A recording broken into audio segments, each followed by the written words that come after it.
बिस्मिल्लाहिर्रहमानिर्रहीम। Maths 9th review exercise 1 question number 2 है। इससे पहले हमने क्वेश्चन नंबर 1 MCQs किए थे। क्वेश्चन नंबर 2 है। तो क्वेश्चन ये दिया हुआ है, फाइंड x एंड y। हमने x और y की वैल्यू फाइंड करने हैं, जबकि ये दो मैट्रिसेस दिए हुए हैं, दोनों आपस में इक्वल हैं। ठीक है, अगर ये दोनों मैट्रिसेस इक्वल हैं तो इनके कोरेस्पॉन्डिंग एलिमेंट्स भी इक्वल होंगे। तो मैं क्वेश्चन के पहले रिपीट करता हूँ। हमने ये हमारे पास है x minus 1 4 y plus 3 minus 7, ये एक मैट्रिक्स है which is equal to 0 4 minus 2 minus 7। इस मैट्रिक्स के ये इक्वल है। अब ये दोनों मैट्रिसेस इक्वल हैं, तो इसका मतलब ये हुआ कि कोरेस्पॉन्डिंग एलिमेंट्स भी इक्वल हैं। तो हम कोरेस्पॉन्डिंग एलिमेंट्स को कंपेयर करते हैं, तो लिख लेते हैं कंपेयरिंग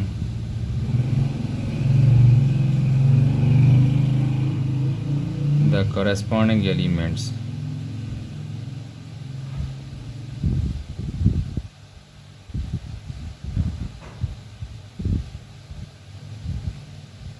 हम कोरेस्पॉन्डिंग एलिमेंट्स को कंपेयर करते हैं, तो कोरेस्पॉन्डिंग एलिमेंट्स क्या क्या हैं। x माइनस 1 जो है 0 के इक्वल है, हम लिखते हैं जी x माइनस 1 जो है वो 0 के इक्वल है। इसी तरह y प्लस 3 जो है माइनस 2 के बराबर है। y प्लस 3 किसकी इक्वल है, माइनस 2 के। इसको नंबर 1 बोल दो, इसको नंबर 2। तो ये दो रिलेशन हमारे पास आए। तो फ्रॉम 1 वी गेट, ये नंबर 1 क्या है, x minus 1 is equal to 0। तो x माइनस 1 को, इस माइनस 1 को एलिमिनेट करेंगे, ख़त्म करेंगे, प्लस 1 लिखेंगे, ये कैंसिल हो जाएंगे, तो इधर भी प्लस 1 लिखना पड़ेगा। इक्वेशन की दूसरी तरफ भी वही नंबर हमने ऐड किया है, जो लेफ़्ट साइड पे ऐड किया वो राइट साइड पर भी ऐड कर लिया है। तो माइनस 1 प्लस 1 से कैंसिल होकर हमारे पास रह गया x। तो 0 प्लस 1 होता है 1। इस तरह x की वैल्यू हमें मिल जाती है। अब हम y की वैल्यू फाइंड करेंगे, तो ये जो y है हमारे पास, y plus 3 is equal to minus 2 है, तो हम लिख लेते हैं फ्रॉम रिलेशन 2, फ्रॉम 2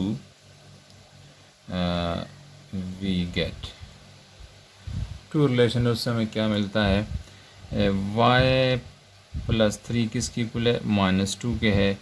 तो y प्लस 3, इस प्लस 3 को एलिमिनेट करेंगे माइनस 3 से, और राइट साइड पर भी माइनस 3 हमें लिखना है।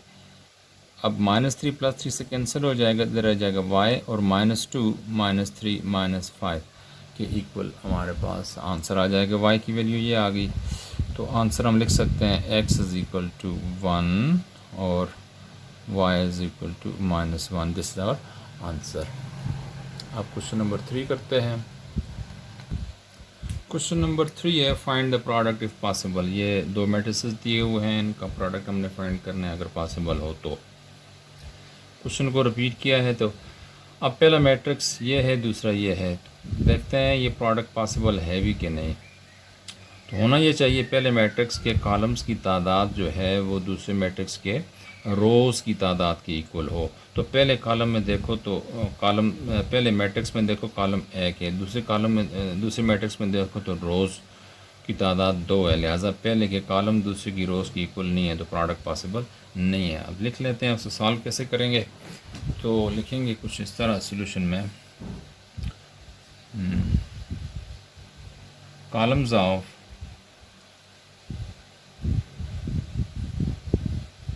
First matrix. पहले मैट्रिक्स की कॉलम की तादाद है 1, बल्कि नंबर ऑफ कॉलम्स लिखो तो ज़्यादा अच्छा है। तो इसी तरह number of rose of second column, second matrix ये है, तो number of rose of second matrix. Second matrix जो है उसके रोज़ की तादाद है 2। अब चूँकि पहले के कॉलम दूसरी की रोज़ के बराबर नहीं है, इसलिए प्रोडक्ट पॉसिबल नहीं है। तो लिखोगे since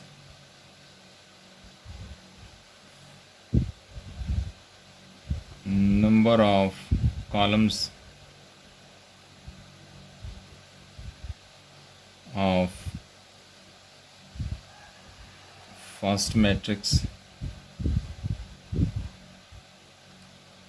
is not equal to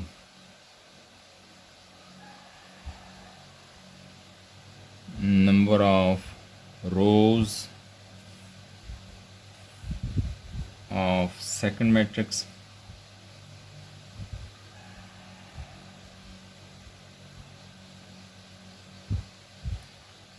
therefore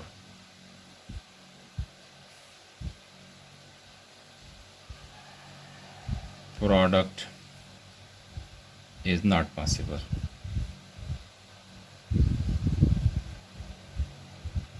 बस ये आपका आंसर हो जाता है, प्रोडक्ट इसका पॉसिबल नहीं है।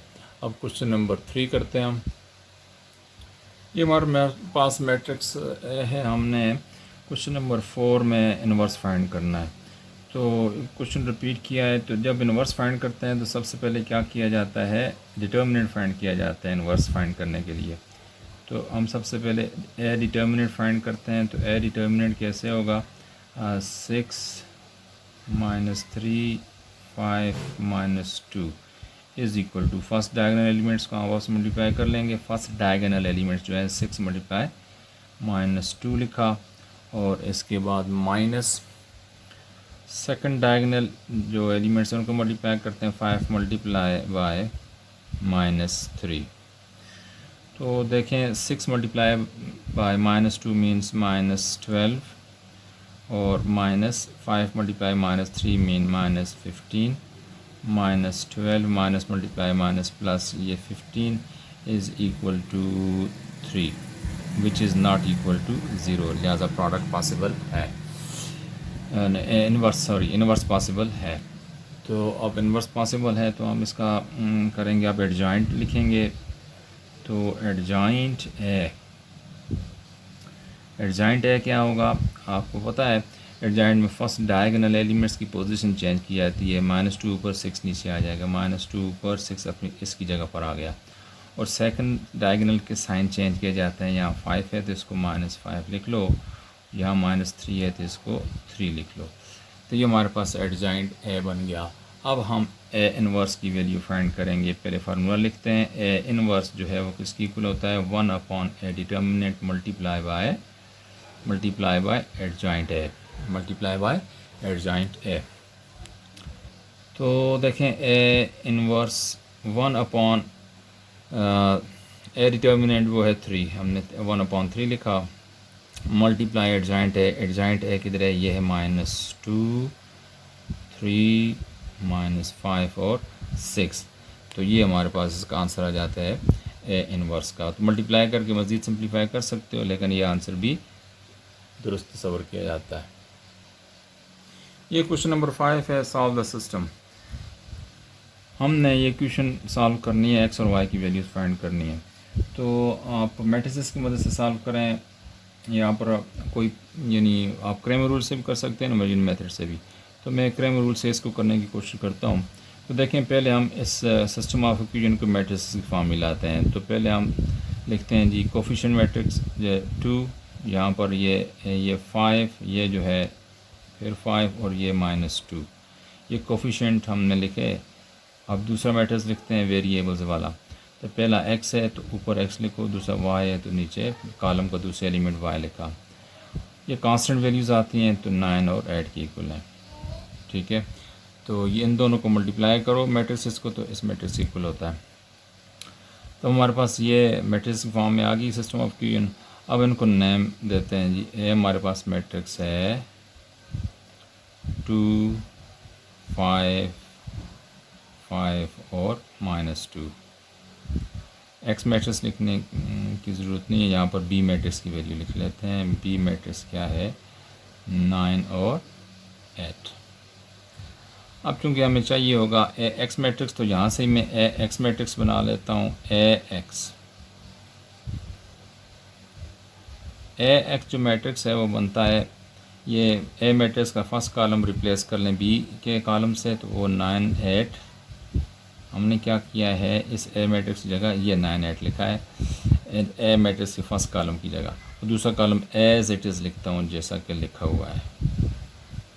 इसी तरह ए वाई मैट्रिक्स हम बना लेते हैं। तो ए वाई मैट्रिक्स बनाने का तरीका ये है कि पहला ए का जो पहले एलिमेंट्स हैं एज इट इज़ लिख के जो पहले कॉलम के हैं, और दूसरा कॉलम जो है वो रिप्लेस कर लेंगे इस बी के कॉलम से। तो 9 8 ये दूसरा कॉलम था, हमने 9 8 ये बी का कॉलम यहाँ पर लिख लिया है। तो नया मैट्रिक्स जो हमें मिलता है उसको ए वाई का नाम दे देते हैं। ठीक है, अब हम ए डिटर्मिनेंट फाइंड करेंगे। ए डिटर्मिनेंट किसकी इक्वल होता है, ये हम ए की वैल्यूज़ के हैं 2 5 और 5 और -2। फर्स्ट डायगोनल एलिमेंट्स का प्रोडक्ट लेते हैं, 2 multiply -2 minus second diagonal elements को आपस में मल्टीप्लाई कर लेते हैं। तो 2 मल्टीप्लाई -2 -4 हो गया, तो माइनस ये, तो 5 5 ज़ा 25, ये equals to 20 -29 which is not equal to 0। तो हमारे पास -29 आ जाता है। -29 जो है इसका ए डिटर्मिनेंट आ गया हमारे पास। लिख लेते हैं हाईलाइट करके, ए डिटर्मिनेंट जो है वो -29 है। नाउ अब हम जब x फाइंड करते हैं तो x की वैल्यू किसकी इक्वल होती है, फार्मूले के मुताबिक x जो है a x determinant divided by a determinant के इक्वल होता है x। तो वैल्यूज़ पुट करें, ए एक्स हमारे पास मैट्रिक्स है ये 9 5 और 8 -2। इसका डिटर्मिनेंट लिखो, ये ऊपर डिटर्मिनेंट का साइन डाला, और ए डिटर्मिनेंट तो हमारे पास ऑलरेडी मौजूद है -29। अब ऊपर वाला जो नोमिनेटर की जगह लिखा हुआ है मैट्रिक्स, हम उसका लिखते हैं determinant 9 multiply -2 9 multiply -2 minus 8 multiply by 5 whole divided by -29। 8 multiply -2 का मतलब है -18, बाहर माइनस का सिंबल डालो, और 8 मल्टीप्लाई 5 8 5 ज़ा 40 डिवाइड बाई -29। अब इनको ऐड कर लेते हैं, ये हो जाएगा 8 + 0 8 4 + 1 5, माइनस का साइन ये ऐड होंगे क्योंकि माइनस दोनों के साथ है और नेगेटिव का साइन लगेगा। तो ये 58 डिवाइड बाई माइनस आ जाता है 29। तो ये कट के minus divide by minus plus, और 58 डिवाइड बाई 29 ये 2 हो जाता है। ए की वैल्यू आ जाती है हमारे पास 2। एक्स की वैल्यू यानी एक्स की वैल्यू हमारे पास आ गई है 2। हाईलाइट करके लिख लेते हैं, एक्स इज़ इक्वल टू 2। ये हमारे पास एक आंसर आया। अब हम वाई की वैल्यू फाइंड करते हैं। हमने फार्मूला पढ़ा है, फार्मूला ये है जी कि ए जो वाई है वो किसके बराबर होता है, a y determinant divided by a determinant. Values put करते हैं, ए वाई डिटर्मिनेंट फाइंड करना है, तो ए वाई हमारे पास किधर है, ये लिखा है।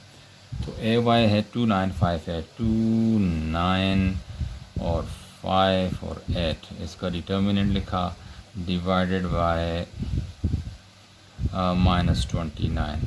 एवेल्यूएट करो तो फर्स्ट डायगोनल एलिमेंट्स को मल्टीप्लाई करो, 2 multiply 8 minus second diagonal multiply करो, 9 multiply by 4 5 multiply by 9 whole divided by -29। 2 multiply by 8 हो गया 16, माइनस का sign, 5 multiply by -5 multiply by 9 45, तो डिवाइड बाय -29। अब इसको हम माइनस करते हैं, तो 49 में से 29 को माइनस करो, 16 में से 16 माइनस 45 है, तो 45 में से आप 16 को माइनस करो, नेगेटिव का साइन लगेगा क्योंकि जो ग्रेटर नंबर है उसके साथ माइनस है, इसलिए यहाँ पर आ जाएगा 29 अपॉन -29 अपॉन -29। तो minus divide by minus plus हो गया, 29 से डिवाइड होकर 1 आ जाता है। इस तरह y की वैल्यू जो हमारे पास आ गई है 1। तो x 2 y 1 is our answer. Question number 6 है, रिव्यू एक्सरसाइज 1 का। लिखते हैं Qasim and Farzana are selling fruit for school fundraisers. Customer can buy small boxes of oranges and large boxes of oranges. Qasim Farzana दो स्टूडेंट्स हैं, वो fund razor school fund रेज़र्स के लिए वो फ्रूट सेल करते हैं, और स्मॉल बॉक्सेस हैं ऑरेंजेस के और लार्ज बॉक्सेस हैं ऑरेंजेस के. Kasim sold 3 small boxes of oranges. Kasim ने 3 small box of oranges sell किए हैं, बेच दिए हैं. 14 लार्ज बॉक्सेस और 14 जो है लार्ज बॉक्सेस उसने सेल किए हैं फॉर टोटल रुपीज़ 203 रुपये में. और फरजाना ने क्या, Farzana sold 11 boxes of oranges, small boxes of oranges Farzana ने, और 11 स्मॉल बॉक्सेस ऑफ ऑरेंजेस और 11 large boxes of oranges Farzana ने सेल किए हैं फॉर रुपीज़ 220. कास्ट कितनी है इनकी, 220.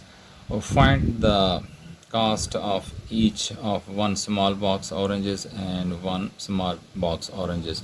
स्मॉल बॉक्स ऑरेंजेस की हमने और लार्ज बॉक्स ऑरेंजेस की हमने, स्मॉल बॉक्स की और लार्ज बॉक्स की हमने कास्ट फाइंड करनी है, वैल्यू फाइंड करनी है कितने के. तो ये हमारे पास क्वेश्चन है, 16 क्वेश्चन. बट चलो देखते हैं, सॉल्व करते हैं. तो सबसे पहले तो हम देखते हैं जी, सपोज करते हैं हमने फाइंड क्या करना है, कास्ट ऑफ लार्ज बॉक्स और कास्ट ऑफ स्मॉल बॉक्स. तो सपोज कर लेते हैं जी, कास्ट ऑफ स्मॉल बॉक्स जो है वो x है. Let the cost of small box लिख लेते हैं पहले. स्मॉल बॉक्स की जो कास्ट बनती है वो फ़र्ज़ करो x है, ठीक है. एंड जो लार्ज बॉक्स है उसकी कास्ट है the cost of large box. Large box की जो कास्ट बनती है फ़र्ज़ करो वो y है. तो अकॉर्डिंग टू फर्स्ट कंडीशन, जब कासिम ने सेल की थी 3 स्मॉल बॉक्स और 14 लार्ज बॉक्स सेल किए थे 203 रुपीज़ में. तो अकॉर्डिंग टू फर्स्ट कंडीशन, पहले कंडीशन के मुताबिक देखें, 3 स्मॉल बॉक्स हैं तो एक स्मॉल बॉक्स की कास्ट है x, 3 स्मॉल बॉक्स की कास्ट बनेगी 3x. और देखें 14 लार्ज बॉक्स हैं, एक बॉक्स की वैल्यू है y रुपीज़. तो 14 हो तो 14 मल्टीप्लाई y कर लो, ये 14y यानी 14 लार्ज बॉक्स की कास्ट हो जाती है. इन दोनों को मिला के जो टोटल कास्ट बनती है वो है जी 203. हमारे पास ये एक इक्वेशन बन जाती है. फिर अकॉर्डिंग टू सेकंड कंडीशन हम देखें तो वो क्या है, अकॉर्डिंग टू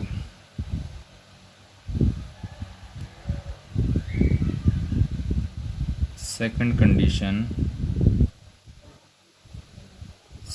जो बनती है वो ये है कि 11 स्मॉल बॉक्स हों और 11 लार्ज बॉक्स हों जो कि फरजाना ने सेल किए, उनकी कास्ट बनती है 220. तो 11 बॉक्स हैं, एक बॉक्स की कास्ट है स्मॉल बॉक्स की x है. इसी तरह 11 लार्ज बॉक्स हैं तो 11 लार्ज बॉक्स की कास्ट पड़ेंगी 11y. इन दोनों की कास्ट मिला के हमारे पास बनती है, टोटल जो बनती है कास्ट वो है वो 220 बन जाती है. तो इस तरह हमारे पास 2 इक्वेशन बन जाती हैं. अब इन इक्वेशन को हम मैट्रिसेस की फॉर्म में लिख के इनको सॉल्व करेंगे. सिस्टम ऑफ इक्वेशन को हम इसको यूँ लिखते हैं, पहले देखें 3x plus 14y is equal to 203.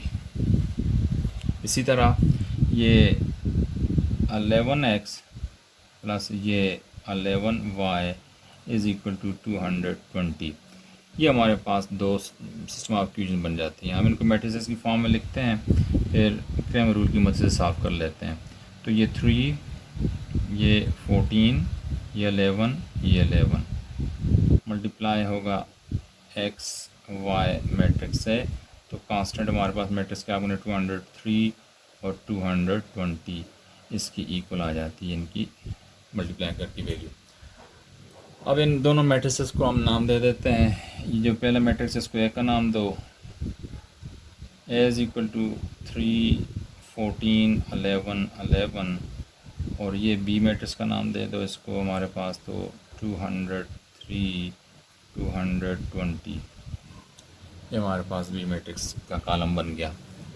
अब यहाँ पर आप ए एक्स फाइंड कर सकते हो, करो आपकी मर्ज़ी। चलो हम पहले ए डिटर्मिनेंट फाइंड कर लेते हैं। ए डिटर्मिनेंट फाइंड करते हैं।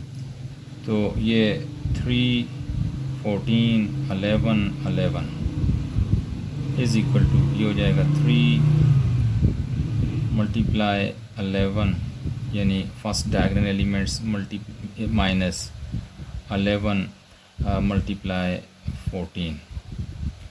तो 3 मल्टीप्लाई 11 तो बन गया 33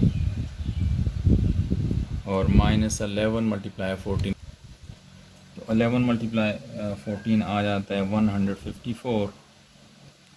और जब सब्ट्रैक्शन करेंगे तो देखो लार्जर बड़ा नंबर कौन सा है 154, इसका सिंबल लगाएंगे आंसर के साथ। अब ये प्लस 33 माइनस 154 सब्ट्रैक्शन का प्रोसेस हम करेंगे तो हमारे पास आंसर आ जाएगा 121 which is not equal to 0। ये हमारे पास आ जाता है ए डिटर्मिनेंट। ए डिटर्मिनेंट आ गया है तो अब इसके बाद ए एक्स मैट्रिक्स फाइंड करेंगे और ए वाई मैट्रिक्स। तो ए एक्स मैट्रिक्स हम कैसे फाइंड करते हैं, देखें। ए एक्स मैट्रिक्स पीछे आपने पढ़ा हुआ है। ए एक्स मैट्रिक्स किसके बराबर होता है, ये जो ए मैट्रिक्स है हमारे पास, ये ए मैट्रिक्स का ये फर्स्ट कॉलम रिमूव करेंगे, यहाँ से रिप्लेस करके यहाँ बी का कॉलम लिख लेंगे। तो 311 की जगह लिखेंगे 203 और 220। तो देखो आपको हम लिखते हैं 203 और 220 और दूसरा जो कॉलम है उसको एज इट इज़ लिखेंगे 14 और 11। तो यहाँ पर लिख लेते हैं 14 और 11। ये हमारे पास ए एक्स मैट्रिक्स आ जाता है। और अब ए वाई मैट्रिक्स क्या करते हैं, फर्स्ट टू एलिमेंट्स ए के ऐसे लिखते हैं जैसे थे 3 और 11 और जो दूसरा मैट्रिक्स है उसकी जगह हम लिख लेंगे बी मैट्रिक्स का कॉलम 203 और 220 हमने लिख लिया। अब क्रैमर रूल की मदद से हम x की वैल्यू फाइंड करेंगे। तो x इक्वल होता है किसके, a x determinant divided by a determinant. अब ए एक्स तो हमारे पास ये है, हम इसकी लिखते हैं वैल्यूज़ 203 यहाँ 14, 220 यहाँ 11, इनको डिटर्मिनेंट की फॉर्म में लिखा और ए डिटर्मिनेंट की वैल्यू -121 पहले से लिखा फाइंड किया हुआ है। अब इसको हम इवेल्यूएट करते हैं। तो कैसे फाइंड करेंगे इसकी वैल्यू 200, ये फर्स्ट डायगोनल एलिमेंट्स को मल्टीप्लाई करेंगे आपस में। 203 मल्टीप्लाई 11 करते हैं, माइनस का साइन डालेंगे और दूसरे जो सेकंड डायगोनल एलिमेंट्स उनको आपस में मल्टीप्लाई करेंगे। तो वो क्या है 220 मल्टीप्लाई ये 14, तो हमारे पास आ गया डिवाइडेड बाय 121। थोड़ा सिंप्लीफाई करो। अब हम देखते हैं जी क्या आता है। देखें जी, हमने 203 मल्टीप्लाई 11 किया तो हमारे पास आ जाएगा 2233। मल्टीप्लाई करके देख लो तो ये आएगा, माइनस का साइन डालो। अब 220 मल्टीप्लाई 14 करो तो 3080 आता है। इसी तरह डिवाइड बाय -121 ये लिखा। अब 3080 चूँकि ज़्यादा है 2233 से, लिहाजा इसकी सिंबल लिखेंगे जो ज़्यादा है। तो अब सब्ट्रैक्शन का प्रोसेस किया हमने, सब्ट्रैक्ट किया 3080 में से 2233, तो हमारे पास आ जाएगा -847 और डिवाइडेड बाय -121 किया। अब माइनस डिवाइडेड बाय माइनस जो है हमारे पास ये प्लस हो जाएगा, तो इनको 847 डिवाइडेड बाय 121 करो तो हमारे पास आ जाता है 7। तो इसका मतलब है वो x की वैल्यू हमारे पास आ जाती है 7। नाउ y की वैल्यू फाइंड करते हैं, इसको हाईलाइट करके लिख लेते हैं। नाउ y क्रैम रूल की मदद से हम फाइंड करना चाहें तो y किसके बराबर होता है, ए वाई मैट्रिक्स जो है उसका determinant divided by A matrix का डिटर्मिनेंट। अब ए वाई मैट्रिक्स तो हमारे पास ये है 3 203 और 11 और 220, ये डिटर्मिनेंट की फॉर्म में लिखा और डिवाइडेड बाय ए डिटर्मिनेंट जो है पहले से फाइंड किया हुआ है 121 है।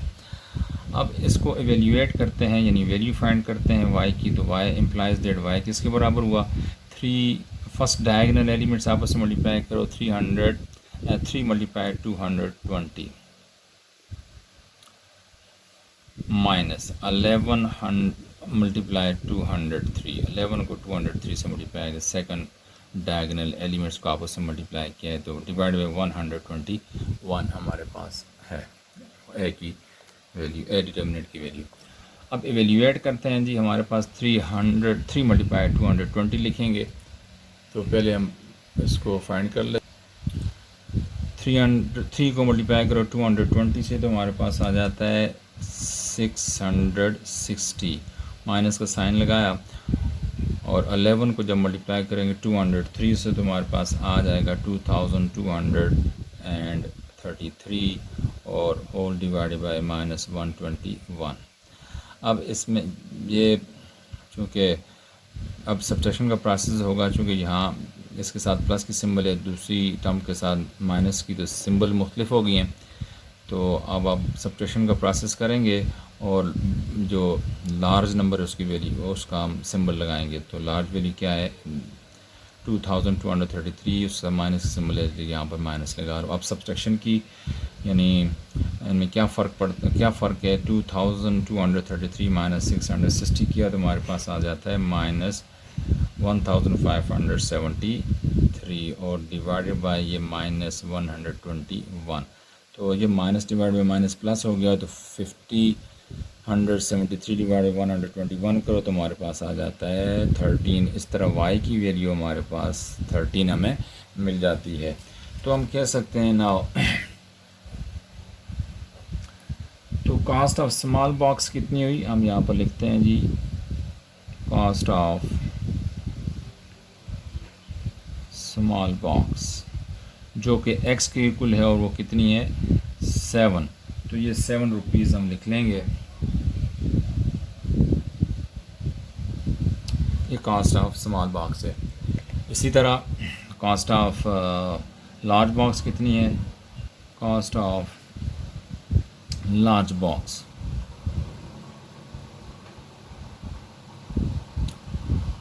बॉक्स की जो कास्ट बनती है वो किसके बराबर है, y की, और y क्या है 13 है, लिखोगे 13 rupees. This is our answer. इस तरह हमारे पास रिव्यू एक्सरसाइज के सारे क्वेश्चन सॉल्व हो जाते हैं। तो अब हम इसके बाद अगली जो वीडियो बनेगी वो कम्प्रिहेंसिव किस्म की होगी और उसमें सारे चैप्टर को हम एक दफ़ा उसको समराइज़ करेंगे, उसकी समरी होगी, और एक चीज़ को मैं रिपीट करके दोबारा डिस्कस करूँगा ताकि अच्छी तरीके से ये चैप्टर तैयार हो जाए। ओके, अल्लाह हाफ़िज़।